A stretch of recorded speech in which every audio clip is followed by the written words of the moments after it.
kalau menyambut bulan suci Ramadan, ya kan, tentu dengan persiapkan dirilah lahir dan batin, termasuk masjid kita persiapkan, ya. Di sini belum pakai karpet aja ya. Awal Ramadan.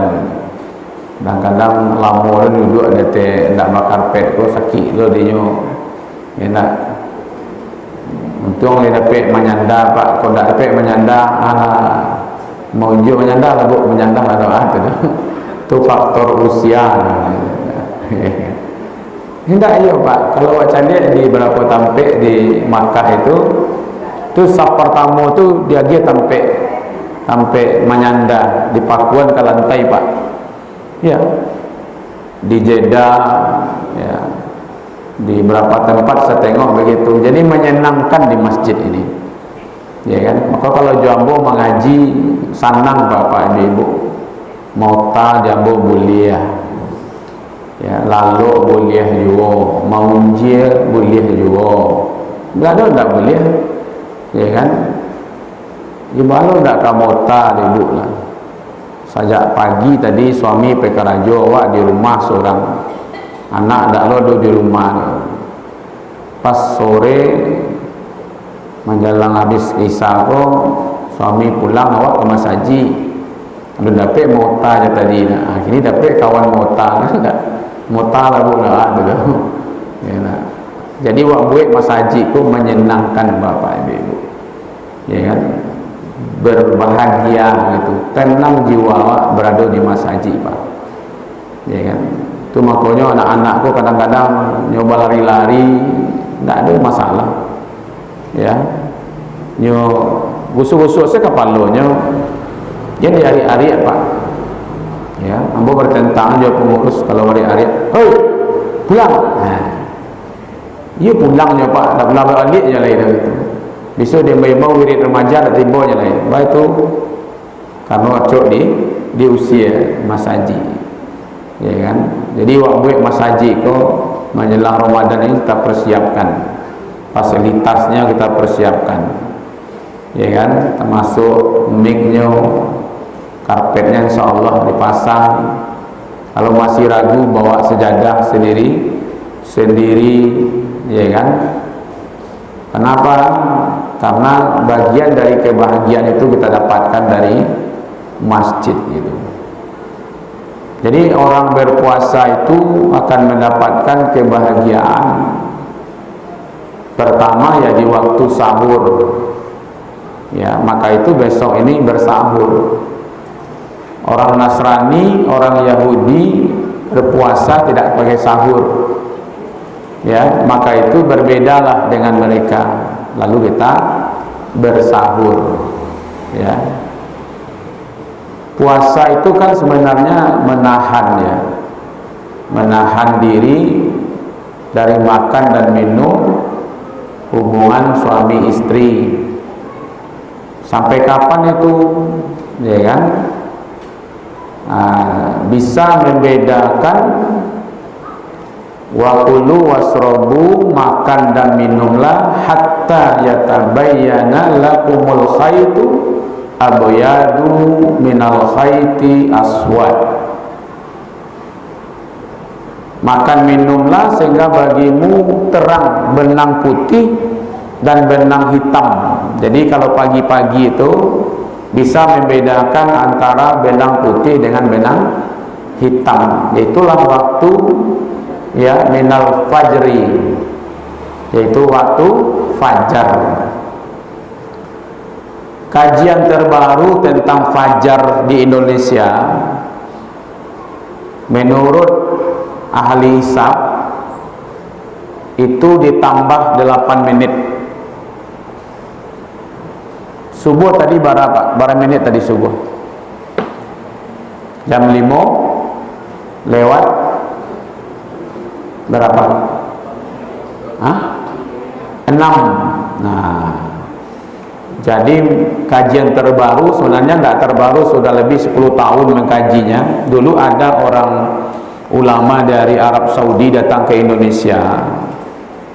melihat orang Indonesia ini sholat subuh, apa bahasa mereka diterjemahkan ke bahasa kitanya, orang Indonesia ini terlalu semangat sholat subuh. Maksudnya apa? Katanya kepagian. Di orang Indonesia kok sholat subuhnya kepagian. Ya memang agak, kita yang paling tinggi derajatnya min 20. Akhirnya dikaji, diteliti oleh ahli hisab. Akhirnya rata-rata di seluruh dunia berkisar 18 sampai 19. Ya, min 18. Satu berkisar 2 derajat. Satu derajatnya 4 menit. Maka itu ditambah 8 menit lagi. Kalau kita sebenarnya sholat subuhnya sudah di waktunya, ya kan? Sholat subuhnya sudah di waktunya, Pak. Karena azan jam 5:06. Berapa menit azan? 5 menit, berarti selesai azan jam 5 sabale.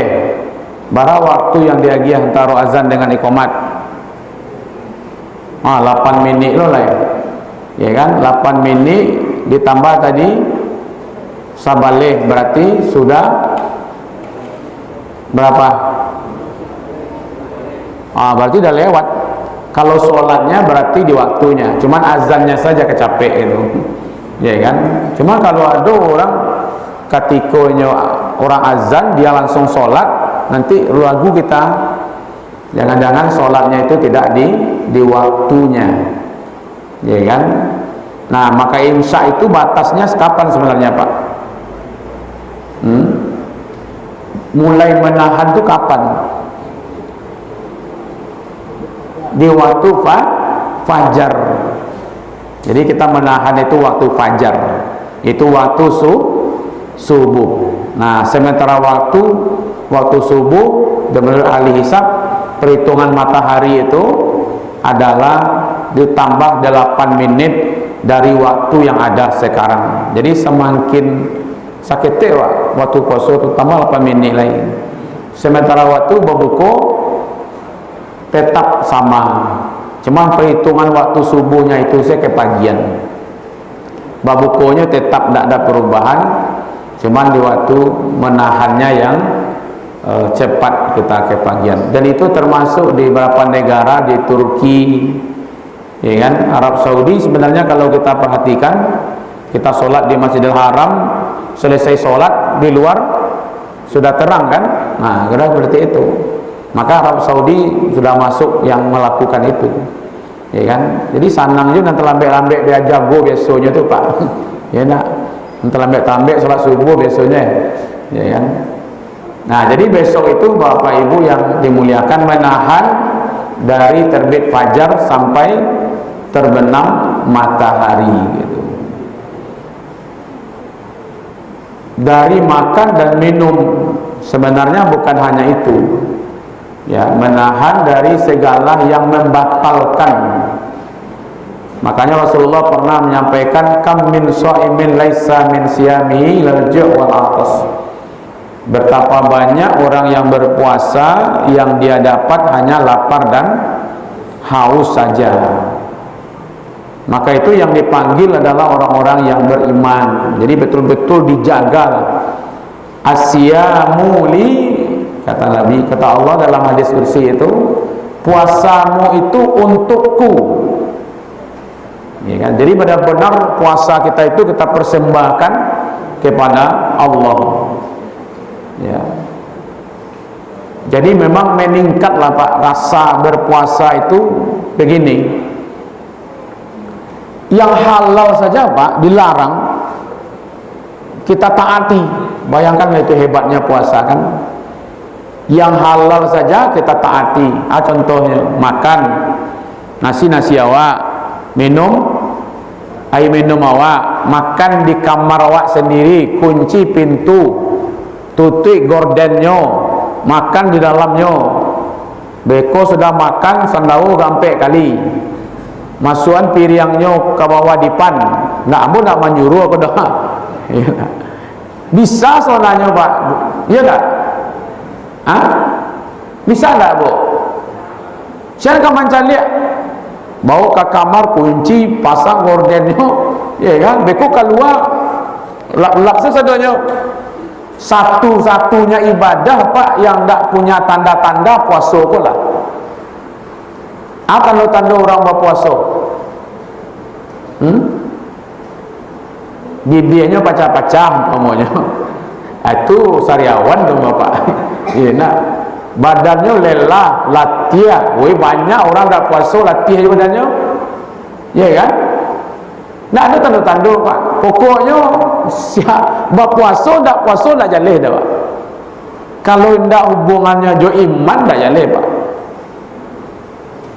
Pas siang-siang tu Pak, beko siang pas bawa puasa tu, beko mukumu agak sampai kali baji. Kok ke kawan-kawan di Sabalah ada apa? Kaluan yang dua masuk ke dalam. Apa protes orang Sabalah? Pak, ambo cari apa tadi kumu-kumu sampai nan dua kamar hendak kado. Orang ke protes. Bisa kita kerjakan halal itu ayahnya. Cuman karena ada keyakinan ya kan kepada Allah yang halal saja kita tinggalkan. Nah, kenapa kadang-kadang di luar Ramadan yang haram diembak orang sepak? Ya kan? Itu makanya kadang-kadang mohon maaf ya. Hampir tiap hari saya berita maliang ya kan? Ditangkap Pak, nama nangkop maliang dibawa ke pengadilan yang mengadili dimasukkan ke dalam penjara, menjaga penjara. Keluar beritanya di TV Pak, ditonton bersama-sama. Nama nonton mati dah dapat dah boleh tu. Ni tak mandi maksudnya. Kok seandainya lah Ramadan depan ini betul-betul menjaga diri orangnya, jangankan yang haram Pak, ya, yang halal saja ditahannya gitu, apalagi yang haram.